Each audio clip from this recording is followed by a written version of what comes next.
بسم اللہ الرحمن الرحیم۔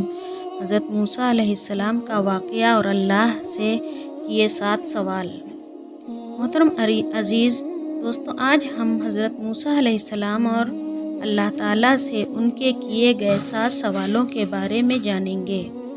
حضرت موسیٰ علیہ السلام اللہ کے نبی اور پیغمبر ہیں جن پر اللہ تعالیٰ نے توریت نازل کی۔ حضرت موسیٰ علیہ السلام کو کلیم اللہ کا لقب ملا ہے کیونکہ حضرت موسیٰ علیہ السلام اللہ سے کلام یعنی باتیں کیا کرتے تھے۔ دوستوں، ایک بار حضرت موسیٰ علیہ السلام نے اللہ سے کیے 7 سوال۔ ہم آپ کو ان 7 سوالوں کے بارے میں بتاتے ہیں۔ نمبر 1، حضرت موسیٰ علیہ السلام نے اللہ تعالیٰ سے پوچھا، اے میرے رب، تیرے بندوں میں سب سے زیادہ نیک اور پرہیزگار کون ہے؟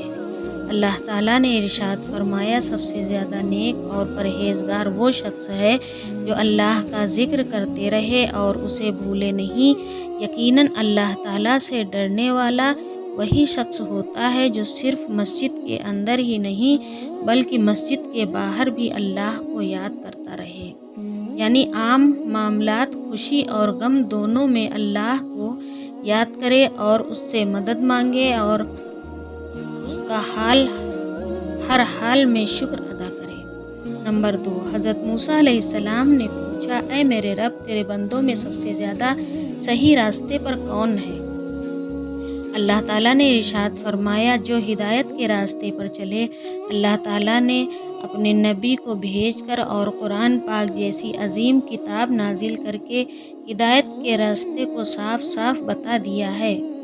اسی لیے ہم سبھی کو قرآن اور حدیث اور اہل بیت کو ساتھ لے کر ہدایت کے راستے پر چلنا چاہیے۔ نمبر 3، حضرت موسیٰ علیہ السلام نے اللہ تعالیٰ سے پوچھا، اے اللہ، تیرے بندوں میں سب سے زیادہ عالم یعنی جاننے والا کون ہے؟ اللہ تعالیٰ نے ارشاد فرمایا، عالم وہ ہے جس کا پیٹ علم سے نہیں بھرتا، جس کے اندر علم حاصل کرنے کی پیاس کبھی نہ بجھے، بلکہ وہ ہر دن نئی چیزوں کو سیکھنے کی کوشش کرے۔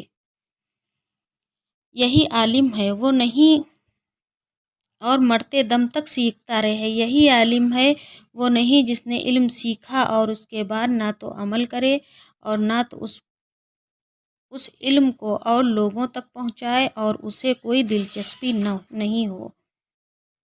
حضرت موسیٰ علیہ السلام نے اللہ تعالیٰ سے پوچھا، اے میرے رب، تیرے بندوں میں سب سے اچھا فیصلہ کرنے والا کون ہے؟ اللہ تعالیٰ نے ارشاد فرمایا، وہ شخص جو لوگوں کو وہی حکم دیتا ہے جس پر وہ خود عمل کرتا ہے، وہ کام جس سے کسی اور نے نہیں کیا ہو اور وہ خود بھی اس کام سے بچتا ہو اور اس کام کو دوسرے لوگوں کو کرنے کے لیے کہتا ہو، ایسا آدمی صحیح فیصلہ نہیں کر سکتا۔ نمبر 5، حضرت موسیٰ علیہ السلام نے پوچھا، اے میرے رب، تیرے نزدیک سب سے عزیز بندہ کون ہے؟ اللہ تعالیٰ نے ارشاد فرمایا، وہ شخص جو بدلہ لینے کی طاقت رکھتا ہو لیکن پھر بھی بدلہ نہ لے اور سامنے والے کو معاف کر دے۔ ایسا وہی کر سکتا ہے جو صابر ہو یعنی صبر کرنے والا، اور اللہ تعالیٰ کو صبر کرنے والے بندے پسند ہیں۔ جب کوئی آپ کو تکلیف پہنچائے تو بدلے میں آپ بھی اسے تکلیف پہنچانے کا سوچتے ہیں لیکن بدلہ نہ لیں اور اس شخص کو معاف کر دیں، ایسا شخص اللہ کا سب سے عزیز بندہ ہے۔ نمبر 6، حضرت موسیٰ علیہ السلام نے اللہ سے پوچھا، اے میرے رب، تیرے بندوں میں سب سے زیادہ غنی یعنی امیر کون سا بندہ ہے؟ اللہ تعالیٰ نے ارشاد فرمایا، وہ شخص جس کو جتنا ملے وہ اس پر راضی رہے یعنی میری شکر ادا کرے۔ غریب وہ ہے جس کے پاس دولت بے شمار ہے لیکن پھر بھی اس پر راضی نہ ہو اور میری ناشکری کرے اور سب کچھ نظر انداز کر کے دولت کے پیچھے بھاگتا رہے۔ اور سب سے خوش نصیب اور غنی وہ ہے جسے جتنی نعمت ملی اسی پر خوش ہو کر اللہ کا شکر ادا کرے۔ نمبر 7، حضرت موسیٰ علیہ السلام نے پوچھا، اے اللہ، تیرے بندوں میں سب سے زیادہ فقیر کون ہے؟ اللہ تعالیٰ نے ارشاد فرمایا جو مسافر ہو۔ ایک مسافر یعنی سفر کرنے والا حاجت مند اور ضرورت مند ہو سکتا ہے۔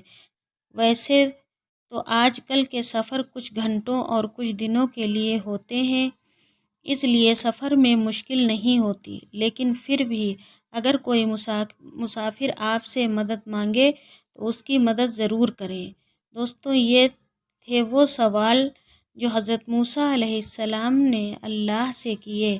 اللہ تعالیٰ سے دعا ہے کہ اللہ ہمیں بھی نیک بنائے اور ضرورت مند کی مدد کرنے کی توفیق دیں، اور ہمیں ہر برے کام سے بچائیں، ہمیں وہ کام کرنے کی ہدایت دیں جو اللہ اور اللہ کے نبی کو پسند ہے، ہمیں ان کاموں سے بچائے جو اللہ اور اللہ کے نبی کو ناپسند ہوں۔ اس پوسٹ کو اور لوگوں تک شیئر کریں اور اسی طرح کے اسلامی معلومات حاصل کرنے کے لیے ہمارے چینل کو سبسکرائب کریں۔ السلام علیکم۔